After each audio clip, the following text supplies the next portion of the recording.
ya kita,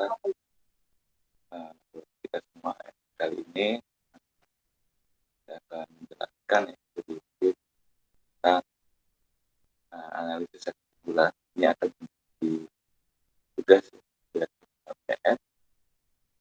Ini saya akan jelaskan apa saja yang bisa kita lakukan tentang sektor unggulan dalam sebuah daerah itu sendiri. Ya. Oke, sektor ekonomi unggulan adalah sektor yang memiliki keunggulan komparatif ya, comparative advantage dan keunggulan kompetitif dari kegiatan competitive advantage dengan produk sektor strategis dari daerah lain serta mampu memberikan manfaat besar. Ya, jadi sektor unggulan itu berupa sektor yang dapat diunggulkan dalam rangka pengembangan dan pembangunan perekonomian sehingga dapat cepat perkembangan wilayah. Setiap wilayah memiliki sektor unggulan yang beda-beda tergantung pada potensi, kekuatan atau kelebihan yang secara alamiah dimiliki oleh wilayah. Nah, ini berpotensi untuk bisa mencukupi kebutuhan dalam sebuah daerah tersebut. Nah, apabila ada kelebihan, maka akan terjadi ekspor. Itu dinyatakan dengan sektor unggulan. Jadi menurut Aziz ya, menetapkan suatu sektor unggulan dianggap prioritas sebagai unggulan baik regional maupun internasional, yaitu sektor ekonomi daerah memiliki rata-rata kontribusi laju pertumbuhan PDRB dan penyerapan tenaga kerja yang tinggi sehingga dapat meningkatkan perekonomian daerah terhadap suatu referensi atau wilayah cakupan jauh. Artinya apabila salah satu sektor merupakan sektor unggulan, artinya di situ akan membuka lapangan pekerjaan dan itu akan memperbaiki atau meningkatkan sebuah perekonomian dalam. Nah, sektor-sektor ekonomi yang memiliki nilai elevation quotient dari suatu indikator sederhana yang menunjukkan kekuatan atau dengan suatu sektor dalam suatu daerah dibandingkan dengan daerah lain ya. Berarti di atas satu ini merupakan sektor kuat sehingga daerah yang bersangkutan secara pengerjaan merupakan pengekspor produk dari sektor. Nah, nanti saya akan coba jelaskan bagaimana cara menghitung elevation quotient. Kita melihat nanti hasilnya apabila dia lebih daripada itu merupakan sektor unggulan. Ya, apabila dia kurang dari satu berarti merupakan sektor tidak basis atau tidak. Sektor-sektor ekonomi menuju pengembangan pesat dan memiliki kemampuan kompetitif yang besar terhadap lingkup yang luas dan sektor-sektor yang memiliki kemungkinan operasional di dua daerah memiliki struktur yang saling mengait antara sektor ekonomi atau kegiatan ekonomi kuat terhadap sektor lainnya. Dilihat dari forward linkage dan backward linkage dan sektor ekonomi mempunyai bayar atau dampak yang besar terhadap kegiatan perekonomian yang memiliki skala ekonomi yang besar dalam perekonomian sehingga produktif dikembangkan dalam karena memang budget kita itu menjadi batas ya, menjadi constraint sehingga ada skala-skala yang harus kita prioritaskan mempunyai ya kontribusi sektor yang besar terhadap kegiatan ekonomi pada kawasan tersebut. Menyerap tenaga kerja dalam jumlah relatif besar ya, dalam meningkatkan taraf hidup, memiliki potensi pasar perspektif ya dari satu pasar nasional maupun location question atau quotient lokasi ini adalah kemampuan suatu daerah dalam kegiatan tertentu dapat diketahui dengan menggunakan teknik analisis quotient lokasi atau location question atau itu biasa disebut dengan LQ ya. Teknik ini menyajikan perbandingan ya, relatif antara kemampuan suatu sektor daerah yang dimiliki dengan kemampuan yang sama pada daerah yang lebih luas. Contohnya, kalau seandainya kabupaten kota, berarti dia akan melakukan perbandingannya dengan provinsi. Apabila kita mau melihat sebuah provinsi, berarti lokasi perbandingannya itu adalah nasional. Itu cara untuk menghitung location quotient. Nah, di sini kriterianya tadi ada setting ya. Apabila lebih besar daripada 1, berarti merupakan sektor basis. Apabila dia kecil daripada 1, berarti produksi atau komoditas tersebut atau sektor tersebut itu belum mencukupi kebutuhan seperti daerah yang bersangkutan sehingga membutuhkan impor dari daerah atau kawasan. Apabila sama, LQ itu sama dengan 1, maka itu hanya cukup untuk kebutuhan di daerah. Nah, ini perbandingan ya tentang tekanan suatu sektor atau industri di suatu daerah terhadap besarnya peranan sektor atau industri tersebut secara nasional. Ada banyak variabel yang bisa ditentukan, tetapi yang umum ini adalah nilai tambah atau pendapatan dan jumlah lapangan kerja. Nah, berikut ini digunakan adalah nilai tambah. Contohnya seperti jadi pendapatan dalam sebuah daerah. LQ berarti X1 ya, berarti sektor ya. Sektor I. Kalau saat ini ya sektor itu ada 17. Jadi saya contohkan sektor pertanian ya. Sektor pertanian, perikanan, atau kehutanan dibagi dengan jumlah PDRP di kabupaten tersebut. Baru dibagi lagi ya, dibagi dengan sektor I secara provinsi ya. Saya contohkan antara kabupaten dengan provinsi. Karena nanti tugas kalian adalah bagaimana melihat sektor-sektor unggulan dari kabupaten ataupun kota ya. Dibagi dengan produk nasional bruto atau JNB. Nah, dapatlah nilai LQ-nya. Nanti di situ apakah LQ-nya hasilnya lebih daripada 1 atau kurang daripada 1 atau mungkin sama dengan 1 ya. Nanti saya akan coba sharing contohnya ya. Contohnya kalau nanti akan saya contoh PDRB Singkawang ya, tapi itu masih tahun yang lama. LQ-nya sektornya itu masih gitu. Tapi untuk saat ini lapangan PDRB lapangan itu sudah. Nah, setelah kita berhasil menghitung LQ, maka selanjutnya adalah menghitung kriteria. Ini dapat membantu untuk pengambilan keputusan ya, dalam sebuah kepala daerah. Mudah-mudahan di sini teman-teman salah satunya ya bisa menjadi kepala daerah ya, untuk membuat sebuah keputusan dengan sangat mudah.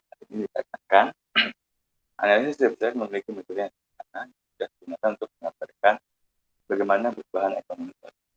Dan itu juga data yang dibutuhkan menganalisis juga itu tidak.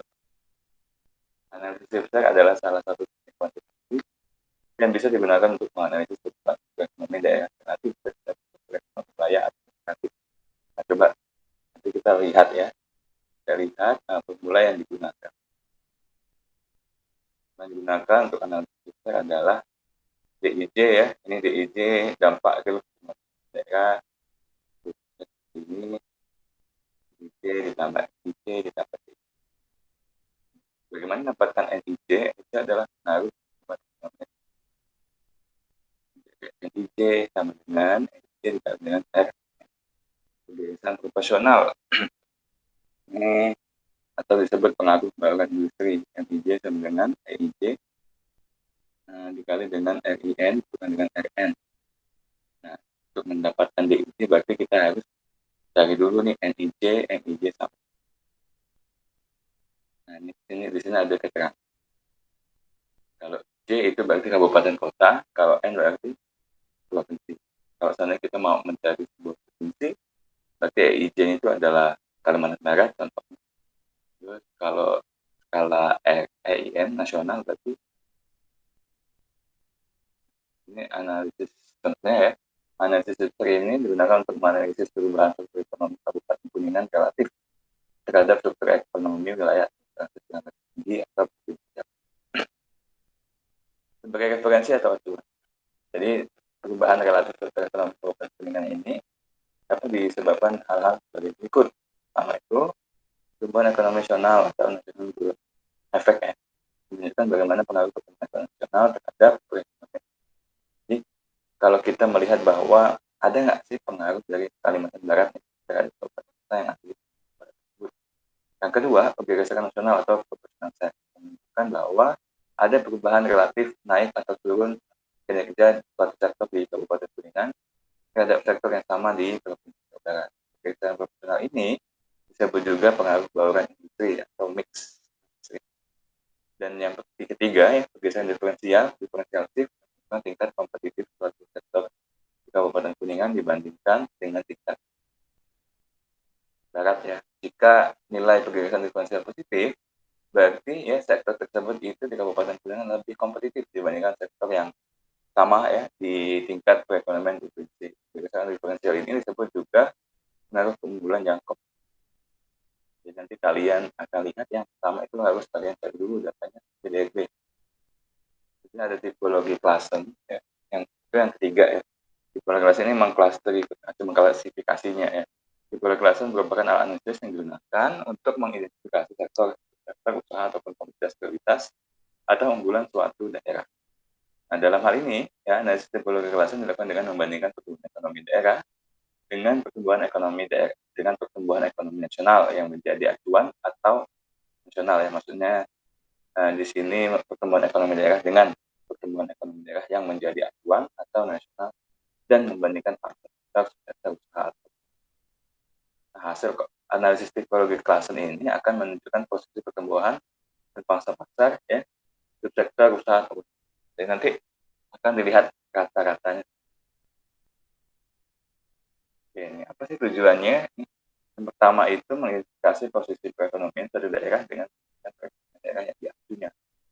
Ya, contoh kalau misalnya Kabupaten Sanggau ini sektor mana sih yang paling prima ya, sektor mana yang potensial ya, sektor mana yang masih mengidentifikasi sektor juga usaha atau komoditas unggulan ya, manfaatnya untuk membuat sebuah prioritas kebijakan daerah ya, berdasarkan keunggulan sektor usaha ataupun daerah yang merupakan hasil analisis tipologi akan menentukan prioritas kebijakan suatu daerah berdasarkan perekonomiannya yang dimiliki terhadap perekonomian nasional. Dapat menilai ya suatu daerah itu baik dari daerah. Nah di sini kalau tipologi klasen itu di klasternya ada 4, ada sektor 5, berarti ini sangat baik, potensial, berkembang ataupun nanti akan untuk menentukan sebuah sektor ya, akan dibandingkan kalau seandainya lebih besar dari ini, lebih dari sebuah ya dari sebuah bagaimana pertumbuhan dalam sebuah daerah ya, besar. Kalau seandainya lebih besar dari provinsi dia masih ya. Jadi contoh akan ada di sini.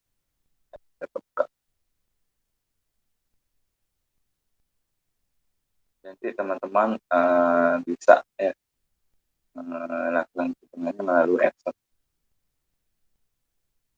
Yang paling penting adalah teman-teman harus cari buku data. Nah, seperti ini kan ya di tahun 2006 pakai. Di sini contohnya ada untuk menetap nilai. Jadi nanti teman-teman akan mengetahui bagaimana LQ ya. Ini analisis LQ awalnya pada tahun 2005 sampai 2015. Jadi teman-teman pasti data terbaru ya.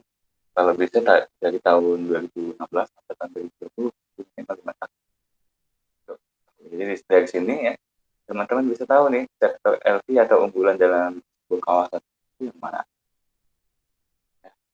Ini juga di selanjutnya ada dua, ada analisis subsernya, perhitungannya, dan di sisi ketiga itu ada. Jadi tugas teman-teman di sini adalah mencari data terlebih dahulu ya, data PDRB kabupaten kota. Jadi nanti satu kelompok itu satu kabupaten. Nanti akan saya bagi sebanyak 14 kelompok ya, karena kita memiliki 12 kabupaten dan 2 kota. Dia akan dibagi kabupaten itu. Jadi nanti masing-masing setelah mengetahui nanti di tipologi klasen ini mengetahui nih yang mana nanti akan diklasterkan. Jadi ini masuk yang di kelompok. Kalau saya lihat di Singkawang ya pada tahun 2006 sampai 2009 ini, oh ternyata ada yang masuk ke sektor 5 ini. Ini adalah sektor yang potensial ini sektor kedua.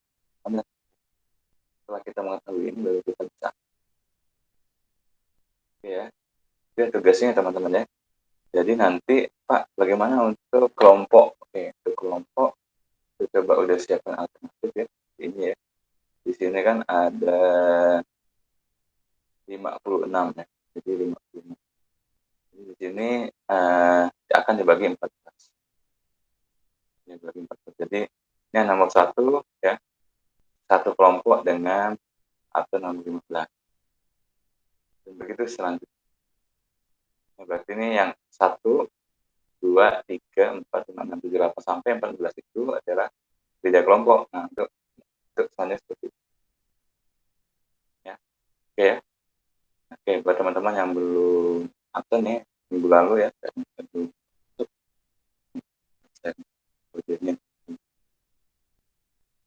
untuk pertemuan yang oke, pertemuan yang hari ini kita kasih kode yang jangan lupa absen. Pak, kapan pengumpulannya? Pengumpulannya nanti sebelum saya kasih waktu sebelum. Ya, kalau sebenarnya UASnya hari Selasa, berarti sebelum UAS itulah batas untuk pengumpulannya. Pengumpulannya di mana? Di Classroom. Di Classroom apakah semuanya Pak? Tidak. Perwakilan aja. Begitu ya teman-teman ya. Nah, untuk cari data saya rasa kalian tinggal cari di BPS Kerja. Saya rasa semuanya sudah ada lah ya. Ada di BPS ya. Kalian tinggal cari aja ya. Mana kalian cari data. Saya rasa gampang lah. Kita hanya membutuhkan data kabupaten kota masing-masing. Seandainya kelompok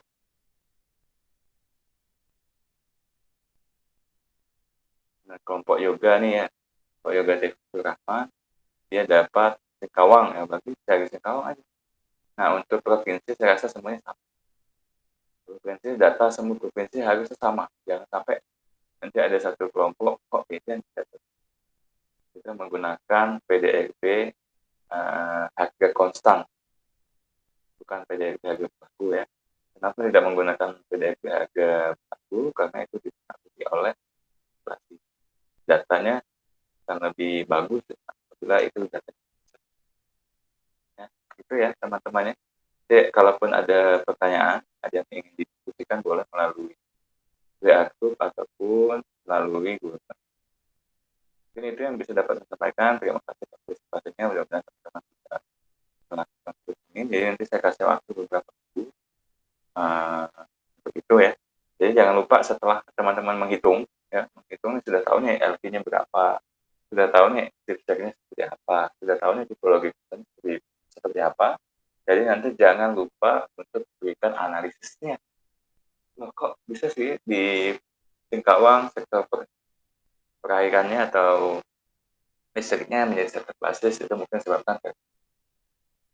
Jadi nanti kalau seandainya di sektornya baurannya seperti apa, analisis tipologinya seperti ini, kenapa dijelaskan ya.